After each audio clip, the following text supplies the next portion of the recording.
Guys, stick with us. And today we're going to tell you how to get into that first investment property. You better get fired up. Lissette, it's Monday. Are you excited? I am excited. How are you, Joe? Well, listen, before we get into how I am, today is a great day, but tomorrow's an even better day. What's going on tomorrow? I'm turning the big 4-0. It's Yeah, exciting. the big 4-0. Congratulations, man. Happy birthday. Thank you. I appreciate that. Thanks, Joe. Super exciting. So today we're going to talk about your first investment property. Now, there are a lot of different ways to invest in real estate. And I would say real estate is some of the most aggressive investing you can do. If you look at people who've got 7, 8 figures, 9 figures worth of wealth, the overwhelming majority of them are going to have some sort of real estate investment in their portfolio.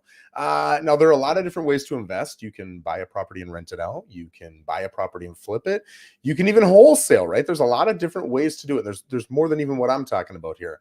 But today we're going to get into some great tips for those who are buying their first rental property ever. And they're just looking for a few little stepping stones to keep in the back of their mind while they're doing it. So Lissette, why don't you kick us off?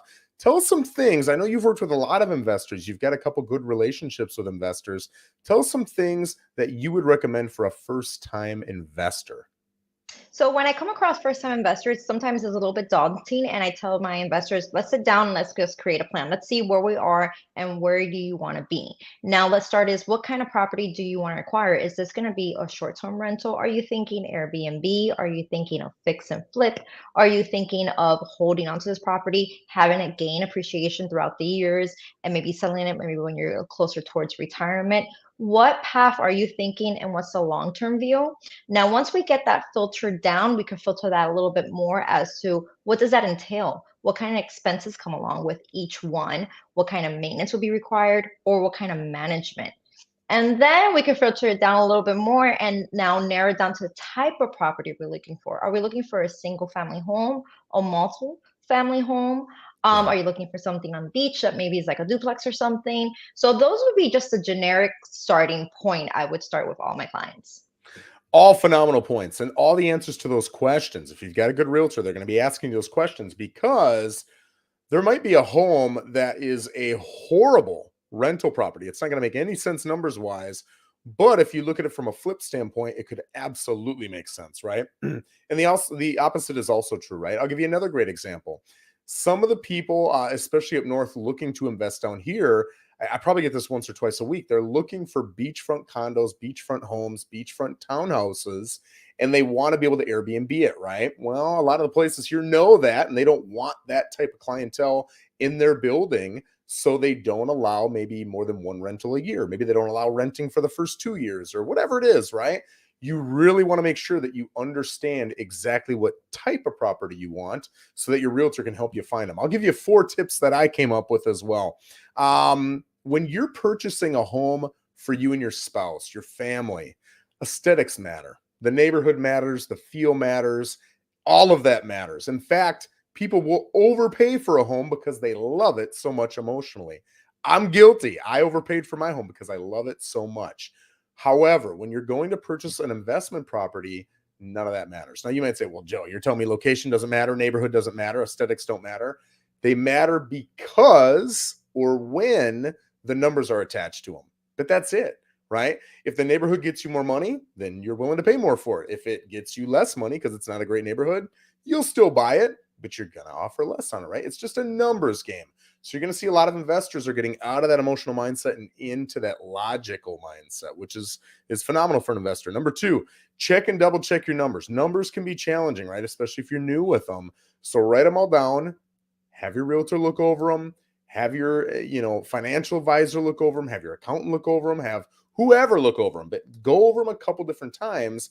You'll get a lot of different opinions on different numbers. How much should I set aside for annual repairs? How much are closing costs going to be? How much is commission when I sell? You're going to get different numbers depending upon who you talk to. And there's reasons to pay more. There's reasons to pay less. There's great people to work with. There's not so great people to work with. So really double checking your numbers is going to help you out a ton, right? Number 3, here's your team, right? As an investor, and there's more to this team, but here's the basics. You want a strong realtor.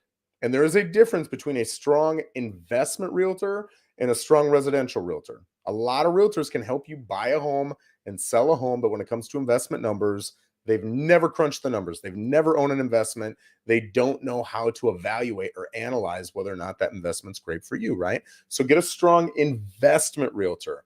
Number 2 is a lender. And again, you're going to want a lender who is well versed in investment properties. Number 3, a hard money lender. A lot of people don't know what this is. A hard money lender is someone who is private. It's not Wells Fargo. It's not Bank of America. It's Joe Rosen or Bob Thompson or whoever saying, hey, I've got some cash you can use. Maybe the terms are going to be a little tougher, but the rate will be better. Maybe the rate's going to be worse, but the terms will be better. Maybe a million things, right? But a hard money lender is going to give you other options that a normal traditional bank's not going to give you. A closer, you're going to want to find a phenomenal closer who you can build a strong relationship with. That's the person tying everything together for you, right? They're talking to the lender, they're talking to the realtors, they're talking to the seller, they're talking to the appraiser, they're talking to the inspector, all these different people to pull everything together. And then on closing day, they're the one who finalizes the transaction for you, right? So you want to get a good one. And then lastly, a general contractor or a handyman, depending upon how big of a deal the issue you're working with is. I really do think, and this is kind of getting into my 4th point here, I wouldn't, and I tell realtors this when they get into real estate, yes, you want this team who does all these great things for you so you can go sell, sell, sell, sell, sell. And as an investor, yes, you're going to want all these people doing things for you so you can continue to go out and look at new properties to potentially invest in. However, for the first handful, the first 3, 4, 5, do the dirty work yourself, right? Get your hands dirty because you're going to learn so much. I look at this like it's college, right? You go to college, you're paying 20, 30, 40 grand a year. Here, you're paying money, but obviously it's with the intent to get more money back. So if you do it perfect, you'll actually be making money on this college. But go in and get the education, all right? Get a management company maybe after 6 months. But for the first 6 months, take on the problems yourself. Work with your realtor to figure out, how do I write the contract? What is line 168 and 172? What do they mean? What's the difference, right? Why would I pay for title? Why wouldn't I pay for title? What is this line 261 talking about with an inspection? How do I get out of an inspection? What if I don't like something on an inspection? How much does an inspection cost? All those different things you really want to dig in deep and figure out. So again, going back to, hey, you want a GC or a handyman, a general contractor or a handyman, if you can do some of that physical work yourself, if you're in your 20s and 30s, if you're single, or if you're married with no kids, my gosh, you can do some of this stuff. Go do it. And that sweat equity will help you build up some of that equity that you're looking to do. Lissette, is there anything else you'd like to add? That's awesome, Joe. And then I would just add to that, the same way that you're going to interview the realtors and see who fits in your team the best, you're going to interview your lenders and see who has the best Good product point. for you. There's so many different products out there and different qualifications. I remember working with one investor in particular. Financially, she was just such a strong buyer, but she went with a big bank and they made her go through so many hoops that was just unnecessary. She had the funds, she had the capital, she had the income. And they really just gave her a hard time. And it wasn't her first investment property either. So yeah, interview your lenders, and your realtor can help you out as well. Just lining up the best that there are in the market. I would, reference back to your local lenders and then see what offers and what products they have that fit you best. Beautifully said. Now, Lizette's going to tease me, but I'm going to nerd out a little bit here. If you can see my screen right now, you don't need to pay attention so much to this as much just see that it's something available to you. But I'm going to talk about rentals and I'm going to talk a little bit about flips, right? With a rental, I'm looking at 2 things personally. I want to see that it cash flows a couple $100 a month. And so I can punch all these numbers into my spreadsheet and it immediately tells me, yes, this property makes sense. No, this property doesn't make sense. And it'll help me shape the offer that I'm willing to give you as a seller because I know it gets me the numbers. It's black and white. There's no emotion. If you don't accept my offer, there's no negotiating because then the numbers don't crunch out. I'm going to give you my best offer right up front. And if you take it, great. And if you don't, I'm on to the next property. And it's really simple to analyze because I've got this spreadsheet. The spreadsheet took me time and effort to not only create, but to figure out how to use. But now that I've built it right, it serves me as a tool for the rest of my career as an investor. Guys, if you want this, send me a DM on Facebook, send me your email address, and I'm more than happy to send this to you. And if you've got any questions on how to use it, you can certainly ask. The second box down on the bottom talks about your return on investment, your ROI. So if you want the cash flow, it's really easy to put a bunch of cash into the property. And now because you don't have a mortgage, you're going to be cash flowing the crap out of that property. Great, except because you put so much cash in, your ROI or your return on investment is going to be smaller, right? So there's a fine line of where you want to be able to get the ROI and the cash flow both working for you, right? Now with flips, very similar, right? I would say flips are way easier in my opinion. Maybe a little bit more work, right? As far as having to connect with general contractors and handymen and windows guys and counter guys and all that stuff. But the numbers are way easier in my opinion. It literally comes down to, what would this home sell for in the condition I plan on getting it in? What is it going to cost me to get it into that condition?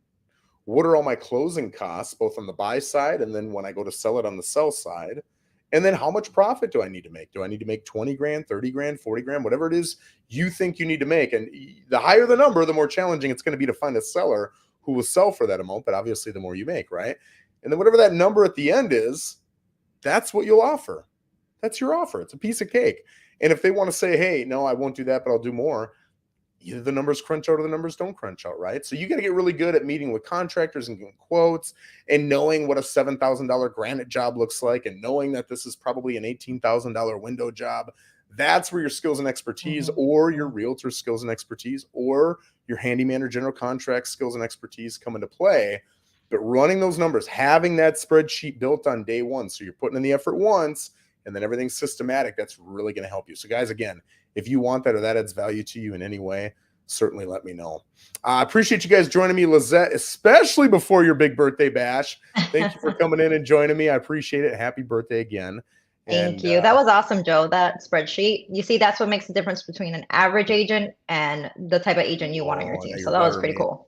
Yeah. Well, and I'd like to say it's because I'm a great realtor, but honestly, it's because I'm a nerd. I made that when I was in the Army and we would sit there and think about, but yeah, I appreciate that. I appreciate that a lot. So guys, thanks for joining me. If you've got any future video ideas that you'd like Lissette and I to delve into, certainly let us know. And we're happy to do that. Have a fantastic day.